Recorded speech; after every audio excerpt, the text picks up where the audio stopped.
Don't feed Varus. Varus is a ranged champion who deals primarily physical damage while providing utility to his team. He has a moderate movement speed and a quick attack animation. Varus' passive is Living Vengeance. When Varus kills a minion, he gains a small amount of attack speed for a short duration. When Varus kills or receives an assist on a champion, he gains a larger attack speed bonus for a longer duration. This overwrites a minion bonus and cannot be overwritten by the minion bonus. These bonuses do not stack. Varus' Piercing Arrow is a lined skill shot that passes through units. This deals high physical damage, but the damage is significantly reduced for every unit it passes through, until it reaches a base minimum damage. This ability can be cast immediately or after a delay. If Varus delays firing this, the range on the ability rapidly increases.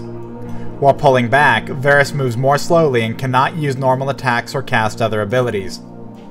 If Varus delays firing the arrow, it deals more damage, up to a maximum that is significantly higher than the normal damage of the ability. If Varus delays firing for several seconds, the ability is cancelled. He regains part of the mana cost. The cooldown for Piercing Arrow does not begin until the previous Piercing Arrow has either been fired or cancelled. If Varus delays firing, the ability can be cancelled and put on its full cooldown if he is silenced or otherwise disabled. Varus' Blighted Qulver passively provides bonus magic damage on his normal attacks. Additionally, Varus applies a stack of blight to opponents with each normal attack, which stacks up to 3 times. If any of his other abilities strike an opponent with blight stacks, each stack of blight will deal damage equal to a percentage of the target's maximum health. Blight can be stacked on multiple opponents. Blight stacks last several seconds, and the duration of each stack is refreshed by new attacks.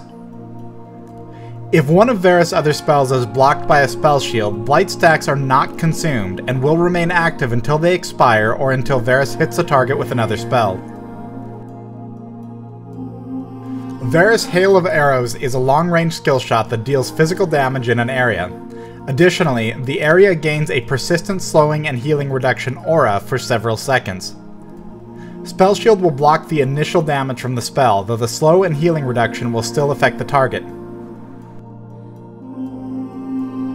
Varus' ultimate is Chain of Corruption. When cast, the first enemy champion in a long line is dealt magic damage and briefly immobilized.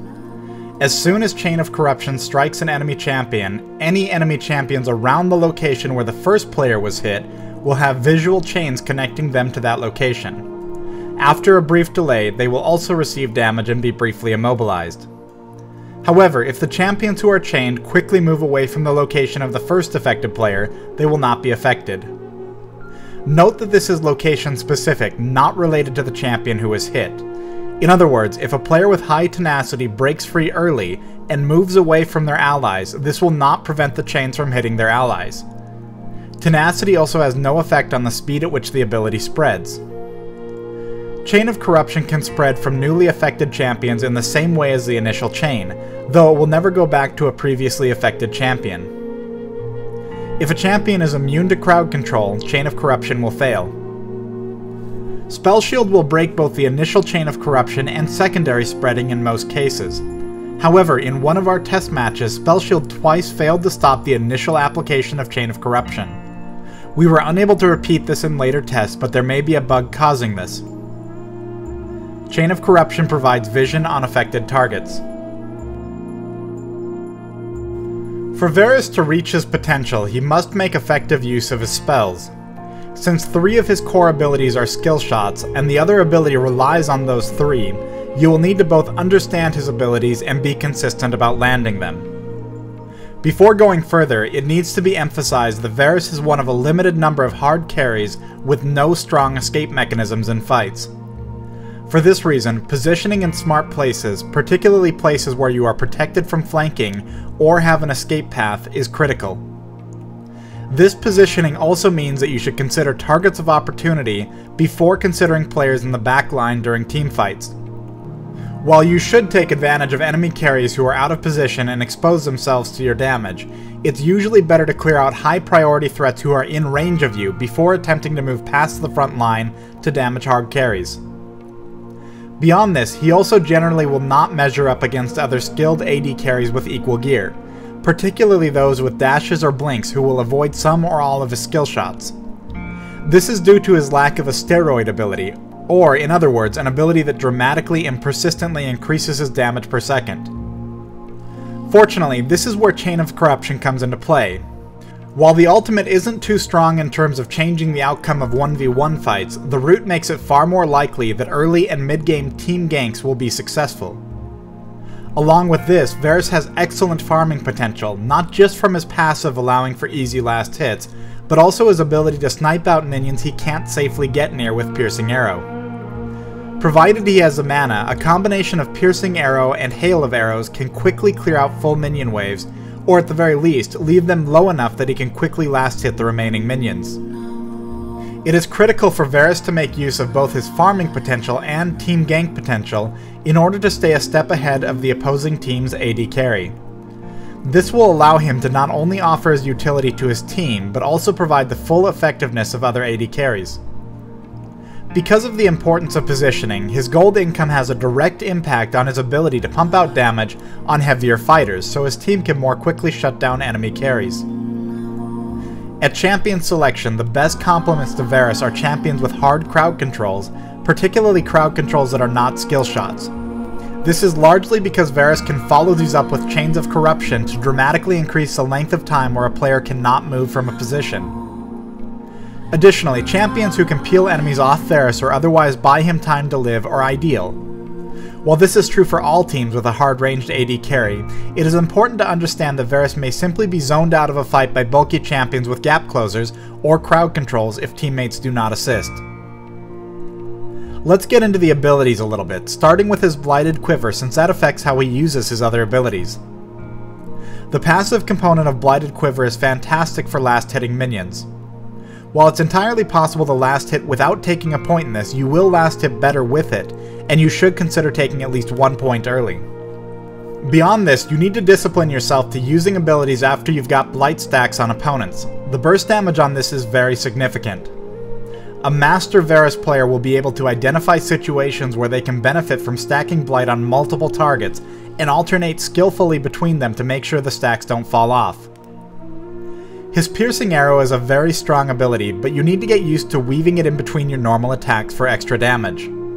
As a general rule, it's not good to pull it back at any point while champions are still within normal attack range, as you are preventing yourself from using your own normal attacks or spells by doing this.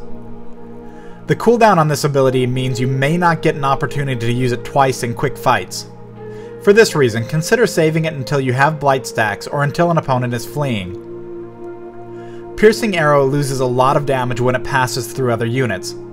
While it won't always be possible to avoid this, it's useful to consider when you're considering when to fire the shot, particularly if new minions are just approaching. Drawing the arrow back often only makes sense when an enemy is fleeing or otherwise won't be in range of you, or you want to utilize the long-range poke, or you want to last hit minions at a distance when you're being zoned.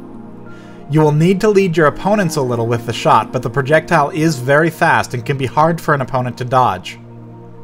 You can also use it to clear full minion waves if you combine the drawn back shot with Hail of Arrows.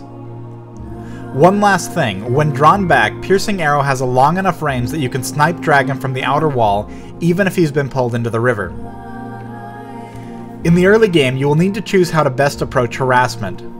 For more frequent exchanges between champions, Blighted Qulver can be a stronger ability than Piercing Arrow. Piercing Arrow, on the other hand, excels at early game poke, particularly if your opponents let you get positions to hit them clear of minions. By mid-game, you need to consider when to use Piercing Arrow poke and when you should be using it strictly to proc blight stacks. Hail of Arrows has two great perks to it. The first is that it has a very long range, which means it's usually easy to put in the path of a player who is fleeing and has just left your attack range. The second is the AoE healing reduction. This is a fantastic counter to healing heavy teams, particularly those who also have a lot of melee. Consider waiting on using this ability until enemies have committed to a location, then dropping it on that location. Beyond this, Hail of Arrows is great to leave behind you if you're fleeing from opponents, particularly in bushes or other tight choke points. The damage on Hail of Arrows can be higher than Piercing Arrow if the Piercing Arrow must travel through several enemy units before damaging the intended target. Keep this in mind, particularly if you want to quickly burn Blight stacks but don't want to immediately use Piercing Arrow. On the subject of Blight, if multiple opponents have Blight stacks, using Hail of Arrows can be easier than Piercing Arrow to proc several at a time from a distance. As mentioned earlier, Varus' Chain of Corruption ultimate is very strong for group ganks and kills. It's generally a solid teamfight skill, but it works much better against melee-heavy teams. Chain of Corruption works very well in conjunction with Hail of Arrows against healing-heavy teams. Locking them into the healing reduction for a few seconds while laying down bursts from the team can help net solid kills. Chain of Corruption is a long-range shot, but do make sure that you're close enough that you're going to land the shot even if they move away from you. Missing Chain of Corruption locks out your core utility contribution to many fights. As a rule, try to land Chain of Corruption on targets that are already crowd-controlled and unable to move. At champion selection, the best champions you can choose against Varus will have some sort of blink or dash abilities as well as hard crowd controls. Additionally, champions less reliant on healing mechanics will be less punished by his Hail of Arrows, so consider support champions such as Lulu and Janna. Champions with instant silences are brutal at countering Varus, as it can immediately stop the cast of Piercing Arrow and leave it on its full cooldown, potentially leaving him without an ability to proc Blight stacks. If you're laning against him in the early game, take a champion with high mobility or a spell shield. Most other AD carries can go toe-to-toe with Varus in early fights, provided you dodge at least one skill shot in the process.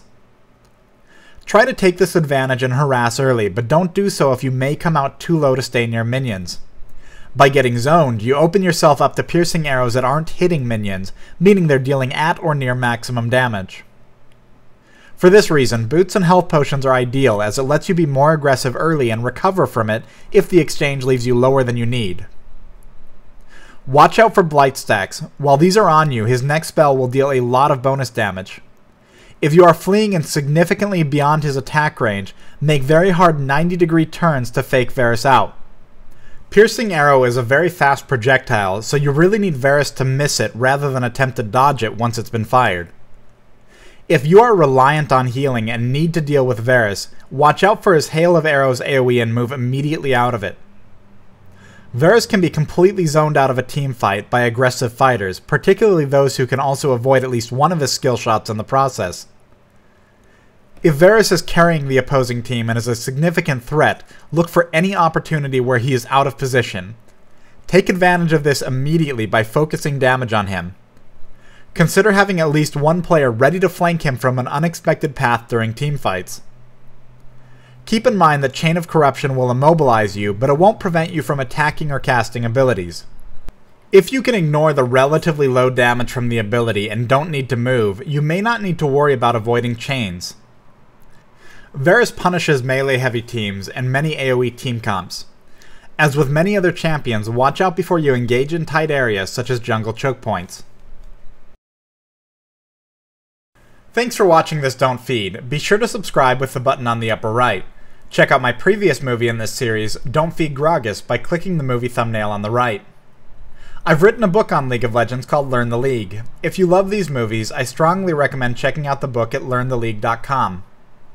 I stream League of Legends Monday through Friday here on YouTube at about 3 p.m. Pacific Time. Make sure you like me on my Facebook page and follow me on Twitter for updates. As always, check the movie information box below for general thoughts and series updates, and let your friends know about this series to help promote it in the League of Legends community.